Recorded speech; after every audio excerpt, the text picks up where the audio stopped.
بسم الله الرحمن الرحيم. السلام عليكم ورحمة الله تعالى وبركاته. والأستاذ يعقوب في الآدمي يعكو يرى إن مانتن وحان جعل استينا إذن لو ذاقو مادة دركيسان biology imtixaanka 2023 waa sanadkii horeeto ardayda badankiin in aragteen waan filayaa intaan arkin aanan markaasi bahasha fahminna insha Allah si degan baan jeclahay inaan markaasi idin soo gudbiyo hadduu ilaahay idmo insha Allah imtixaankana hadduu Allah idmo waa idin balansannaha gruubada ku jirtaan waan idin kala shaqayn doonaa hadduu ilaahay idmo wixii ilaahay naga garansiiyo hadduu ilaahay idmo waayahay aan bilaawna shaqada haddaba su'aasha koowaad wuxuu leeyahay sida tan the gland wuxuu leeyahay marka hore imtixaanka intaadan bilaabin waxaa laga rabaa in marka hore iska akhriso instructionka waxaa meeshaan afkan hore saaran waa instructionka waana muhiim inaad akhriso maxaa yeelay waxay ka saacidaysaa in imtixaanka si degan oo qurux badan oo markaas aad u shaqayso wuxuu leeyahay su'aasha part 1 qaybta koowaad circle the correct answer of the following questions waan goobageli waaye qaybta koowaad goobageli waana 20 su'aal aan dhahay waa 20 markis ama 20 dhibcood waana markaasi numberkooda tiradooda 20 su'aal yihiin aan filayaa 20 su'aal waayo waa sax ilaa 20 waa saad arkaa ilaa 19 hadda arknaa ilaa 20 hoos jirta tan kaleeto 20 su'aal waa marka 20 dhibcood aan saaran midiiba bicnaa waxay tilmaamaysaa in hal dhibcood ay saaran tahay waayahay imtixaankan wuxuu ka kooban yahay saad aragtaan 4 page waayahay marka aan bilaawna shaqada marka wuxuu leeyahay su'aasha koowaad the gland that control other endocrines is wuxuu leeyahay qanjirka maamula endocrineska kuwan waan naqaana waxay markaasi la yiraahdaa magaciisa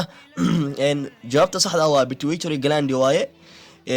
asaga maamulo su'aasha labaad waxa uu leeyahay the junction between dendrites and of two adjacent neurons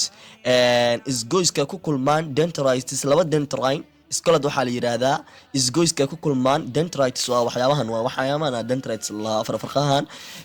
meesha ay ku kulmaan waxa la synapse ama dareen wade waa la yiraahdaa sidoo kale su'aasha saddexaad wuxuu leeyahay sida tan the formation of bone from osteoblasts is known as samaysanka lafaha markii la marayo heerkan osteoblasts is known as waxaa loo yaqaanaa markaasi osteofication osteoporosis osteocytes jawaabta waa osteofication ama ossification su'aasha afraad wuxuu leeyahay the type of bond that hold nucleotide of single strand of DNA is waxaa la yiraahdaa wuxuu leeyahay marka nooca waa nooca isku haya nucleotide waa naqaanaa waa guanine cytosine adenine waa kuwa raggaas waa marka wuxuu leeyahay isku haya waxaa la yiraahdaa of markaas DNA is known as waxaa loo yaqaanaa hydrogen ionic waaye peptide mise phosphodiester waa jawaabta waa phosphodiester su'aashan wuxuu leeyahay a health complication of muscle due to overstretching is known as waxaa loo yaqaanaa macnaha dhibaatooyinka ama cudurrada murqaha ku dhaca waxaa loo yaqaanaa markii loo sameynayo erey cilmi bixiyeed waxaa loo yaqaanaa muscle trinemia muscle fatigue muscle strain iyo muscle cramps jawaabta waa muscle strain su'aashka wuxuu leeyahay the dash is the largest organ in the body wuxuu leeyahay waa qaybta ugu weyn ee jirka waxaa waaye waa skin liver haddii lacala maskaxda kusoo dhacday liver waxaa waaye the largest gland waa halkan organ gland ay noqonaya macnaha qanjirka ugu weyn ama markaa waxay noqon doontaa liver laakiin haddeer organka ugu weyn xubinta ugu weyn waa skin su'aasha kale wuxuu leeyahay name the type of neuron shown in the diagram below waxaad markaa magacaawdaa sawirkan hoos kaaga muuqdo magacaaw markii la yihiin alaabtan waxaa loo kala qaadi jiray ilaa iyo afarta nooc intuuna ku keenay marka kee waaye midkee sax ah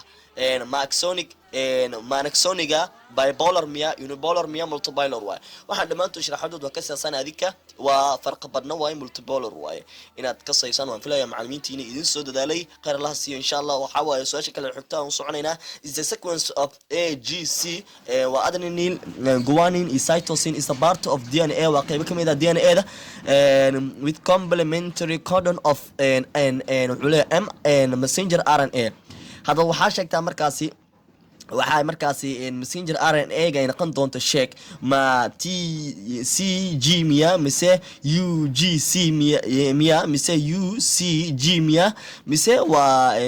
GCU jawaabta saxda ah waa UGC waayahay su'aasha xigta sagaalaad wuxuu leeyahay the black cattle B capital B small were crossed with a white cattle PP or double B smaller and analyze marka the rusting or the rusting waxaad qiyaastaa resultiga phenotype ratio ka dhalan doona sheeg wuxuu leeyahay lo oo black ah oo